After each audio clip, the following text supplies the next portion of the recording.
we had Blackwater's defense gave us a hard time. They took us out of our rhythm. Berto bailed us out in today's game. He proved himself. The teams aren't playing well. Then you know na asahan he will bail you out, which he did today. He shot, I think, 2 big 3-pointers, if I'm not mistaken, to keep that lead. And we're thankful for Berto for bailing us out tonight. It wasn't me. It was Berto. Thank you, Coach John. Dahil sabi na nga ni Coach John, it was you. After a very slow start and a low scoring first half, ano ba mga binalos sa inyo ng Blackwater kaya kayo nahirapan sa amin na ni Coach John? At ano mga pinakalagaan mo para makabawi at nanalo nga kayo ng you saw 10 points in the fourth quarter out of your 20? First of all, credit sa amin ng Coach sa Blackwater. Wala yung dalawang defense sila pero they came playing, so credit to their team na nagulat at nahirapan. Pero sabi nga ni Coach, we practice that already, hindi lang namin na-execute kung ayos. So, credit lang sa bench namin, credit kay Kenny, kay Bayo, step in, bibigyan niya kami ng comfortable lead. Tapos ng fourth quarter, medyo samahan lang ako, hindi ako makashoot. Yung tinatrabaho ko lang ng kick-in namin, hindi lang namin shoot yung fourth quarter. Pero yun sabi ni Coach, we play as a team, lahat ng contribute. Ang ganda ng ginawa namin second half, contribute namin yung bola kasi ang kaya natin play sa nila. So, yun yung kailangan namin as a team. Sabi nga Coach, we play as a team, nakita mo naman na maganda ang team this conference. So, yun. Thank you, Derek. Okay na, open the floor.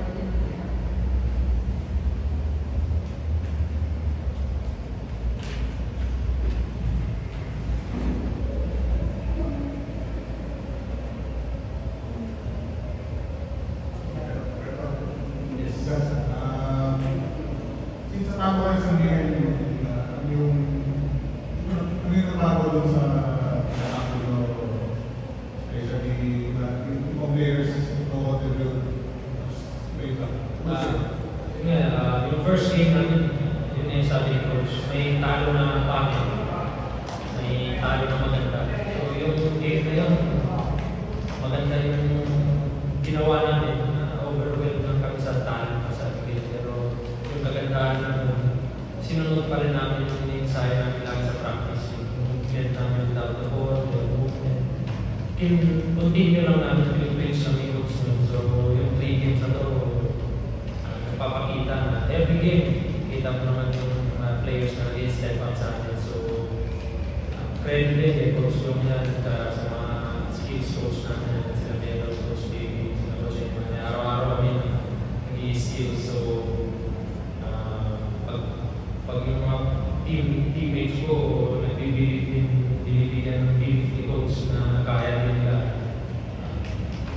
time to shine din naman nila. Yung teammates ni Coach sa lagi na yung teammates mo wala pagandahin mo rin. So yun yung tinatrabaho namin. Malayo pa kami, bigat yung tatlong games namin dito kami masusubukan talaga. Pero yung kagandahan na kahit anong nangyayari, natatalo, lalo naman yung composure namin sa team na tinatras namin isa't isa na mag-contribute sa team. Kahit sino yung tumitira sa amin, happy kami sa tumitira. So credit kay Coach, credit sa binibuild namin ng foundation dito. So hopefully, mag-continue namin kasi mabigat ang 3 days namin eh. So kailan namin kung dito masusukat yung kung anong klase namin.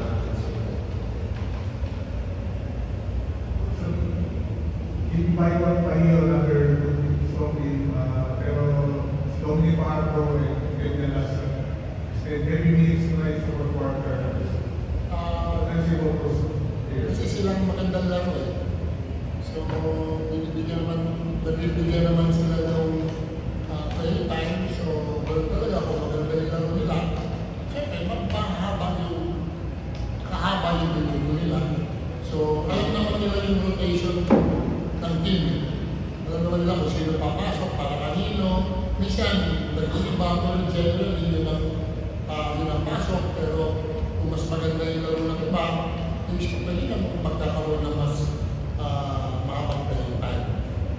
Kaya ngayon, si Dom, mahaba yung laro, si Bayo, mahaba laro, kung sama laro ni JB, so medyo nag-small tayo ngayon, si Berto, si Matt, saka si Kevin, so tsaka naging si Sai, so gano'n lang yung adjustment. Also, wala yata si Mike Miranda, yung Wala. Yeah. Yeah. Kasi, meron, kasi I don't know if I can explain, pero sige, siyempre may first, second, third, di ba? So, siyempre, ang hirap naman bigyan pati yung third ng mahabang minuto. So, lalo na kung maganda yung maganda laro ni Brando, ni Tony, ni Bayo, ni Dom, di ba? So, yun. And then, ready naman palagi si Mike to play the game. Kung si Gervin laro sa... Malaking bagay si Gervin na yung naglaro, baka yun na lang yung problema namin. Kasi ilang araw tayo na practice para kay Gervin. So, minsan nagugulo ka rin. Yung player doon, minsan nagugulo kasi pinagandaan mo si Gervin, tapos hindi pala naglaro. Minsan nangyayari yun. Tapos nawala ka lang sila. Tapos, Si David, na-spray naman. So, minsan nakakagulo rin yun. Hindi ko sabi nakakabuti, nakakagulo.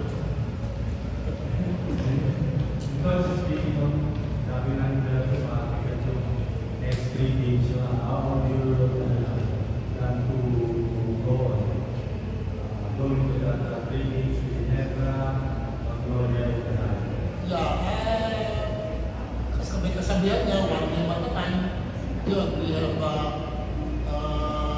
3 days to prepare for Ginebra, tapos 2 days sa Magnolia, and then Meralco. So, yun natin kung ano yung kalalabasan ng next 3 games namin. So, alam naman yung hanggang namin, mabigat sila. So, kung makalusot, di mahuli. Ganun din naman eh, talagang makatapak naman sila sooner or later. So we'll see.